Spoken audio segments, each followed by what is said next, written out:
I have some important questions for reflection as we start out for you.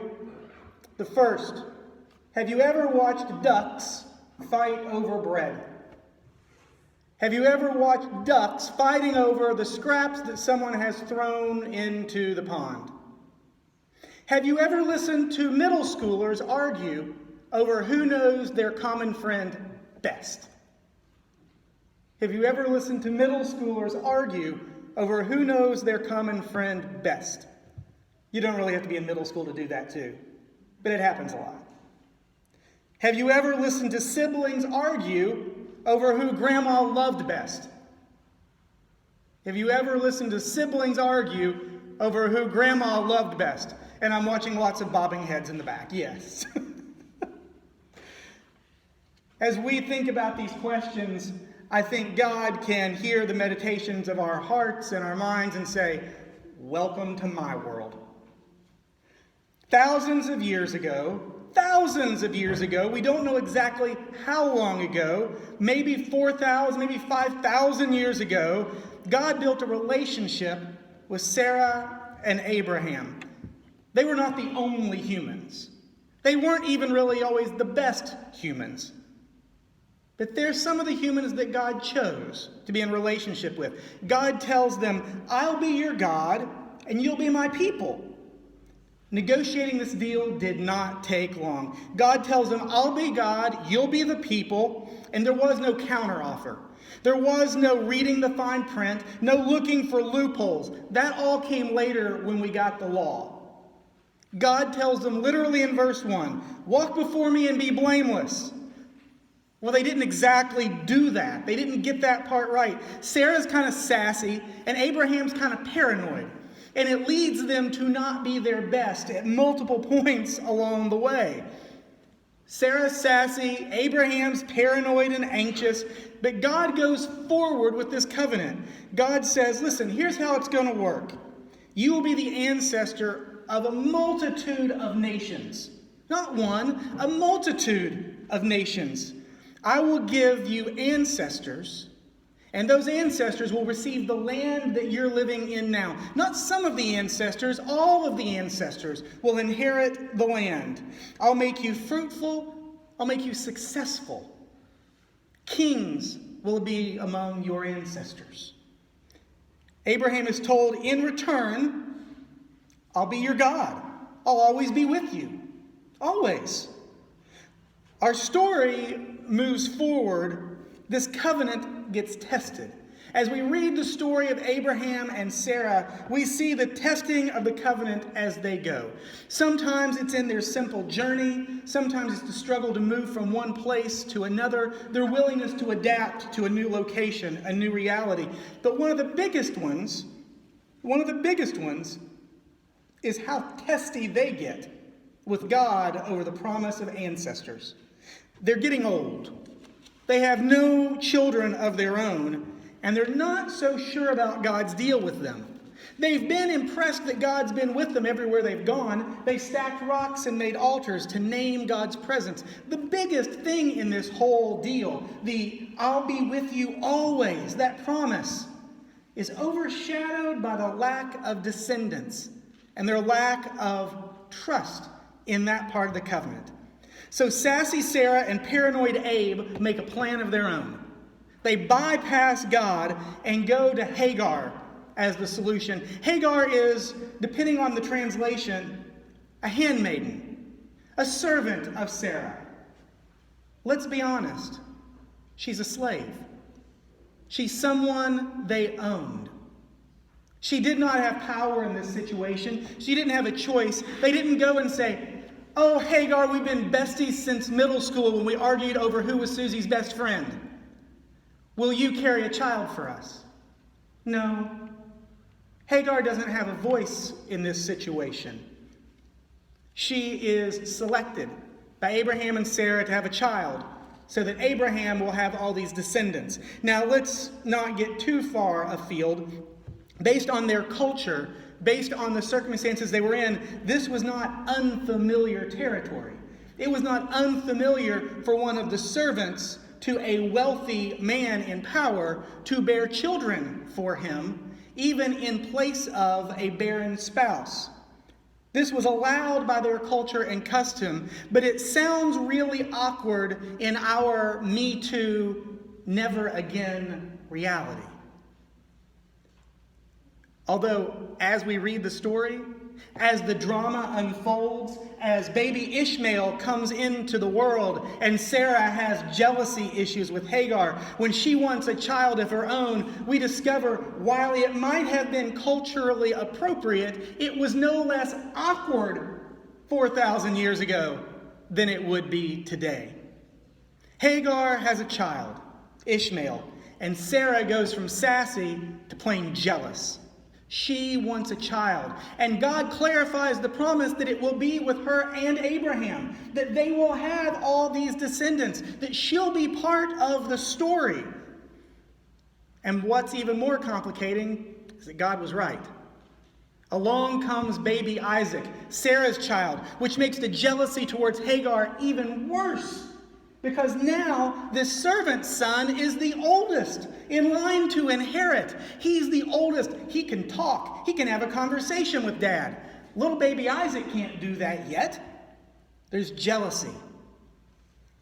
There's jealousy. And Sarah runs Hagar off. This is the second time this has happened. It's already happened once. It's already happened once when Ishmael was small. Now that Isaac's around, they've run her off again. And this time God says, listen, Hagar, the covenant's real. The covenant is real. Abraham will have a multitude of nations. Your child's one of them. Your child is one of them. God blesses Ishmael and Hagar. God blesses Ishmael and Hagar in our scriptures.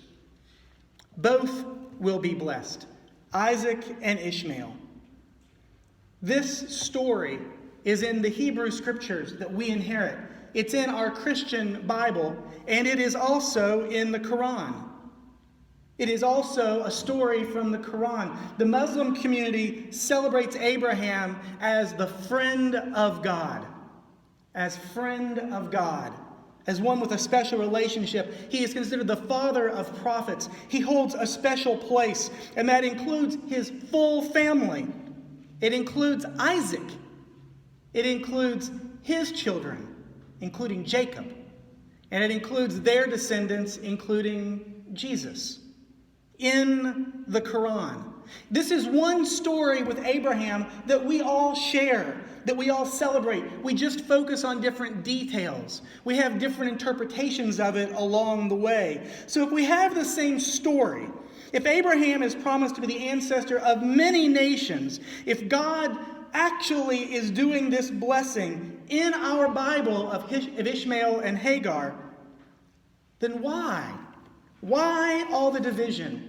Why all the mistrust? Why the division between Muslims and Jews, Christians and Muslims? Why do we have all the division if we all have the story of each other's blessing? It's a good question. Have you ever watched ducks fight over a piece of bread? Have you ever watched middle schoolers argue over who knew their common friend best? Have you ever listened to siblings argue over who grandma loved more? Now, this should be embarrassing. Our division, our condemnation of each other, our judgment. It should be embarrassing. But it seems that in our culture, in our context, in our world, while it may not be okay to take a slave and have a child with them and count it as your own, it is okay to be liked more than truthful. It is okay to be more concerned about being first than being included. It's okay to be more focused on being favored than being known. It seems we've gotten our priorities out of whack. We're okay with the division as long as we're the ones who are liked best. We're okay with the division as long as God puts us first in our story. We're okay with the division as long as we're the favorite. And those things that were part of the covenant, truth and righteousness, being included among the blessed people of God, being known by God despite the multitudes of peoples. It seems we are more concerned about being right than being righteous. It seems we are more concerned about being the ones who are right than being righteous. Now, the need to be grandma's favorite, the need to be best BFFs, the need to hoard all the spiritual food, it's not just a Jewish, Christian, Muslim issue. We do it in the church too, right? Jesus comes and preaches love and grace for all people. In the story of Acts, the church is instituted. Not the United Church of Christ, the church. Not the Roman Catholic Church, the Methodist Church, or the Baptist Church, the church. One body, one spirit, gifted to all of us. Of course, the need to be grandma's favorite, to be the best BFFs, to hoard all the spiritual food isn't just a church issue either. The examples we're lifting up come from our everyday life. These are issues we see at work. We see them at school. We see them in family. We see them in our relationships. We see them in our own insecurities as we try to find our place in this world. Our desires to be good enough are overcome by our fears that we'll never be good enough at all. Our fear that we're not the favorite becomes the fear that we won't be loved at all. And so we divide. We divide in order to elevate ourselves. We divide in order to elevate ourselves. South African leaders such as Nelson Mandela and Desmond Tutu have lifted up a concept that's known throughout portions of the African continent, but became known so well during the work of reconciliation in South Africa. It's the concept of Ubuntu. Ubuntu. In Ubuntu, the premise is the humanity of each person is directly connected to the humanity of others. The humanity of one is dependent upon the humanity of everyone else. My humanity is dependent upon your ability to be you. I can't be me if Pete can't be Pete. I can't be me if Tony can't be Tony. Tony can't be Tony if Mika can't be herself. If Yvonne can't be herself. Gerald can't be himself. And our identities are connected. Our humanity is connected in each other. We are interconnected.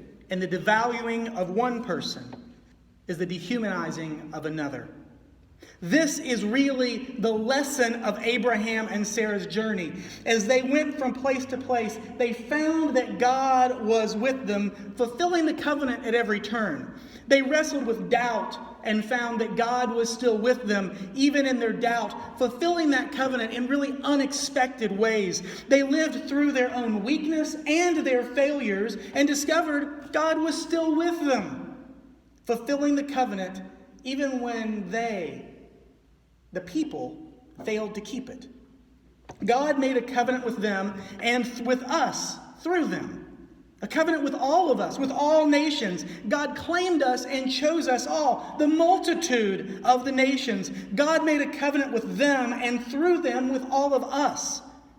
And God still calls us to live out that covenant, to be our best, to live the best life we can. God still calls us to be fruitful, to work hard at being successful, at trying to accomplish things in our lives, even when it doesn't go well, to keep trying. God still calls us to be in relationship. To be in relationship. And as for God's part, God never left us. God has always been by our side. We are the heirs, the ancestors of this blessing. The ancestors of this blessing. May we never try to divide our blessing. May we never try to divide our blessing, for our blessedness is a connection. It connects us all. Should we try to take the blessing from someone else, we have diminished our own. Should we try to belittle the blessing of another, we have forfeited our own blessing. Should we speak for God and claim another is not blessed, then we have failed to hear and remember God's covenant with us.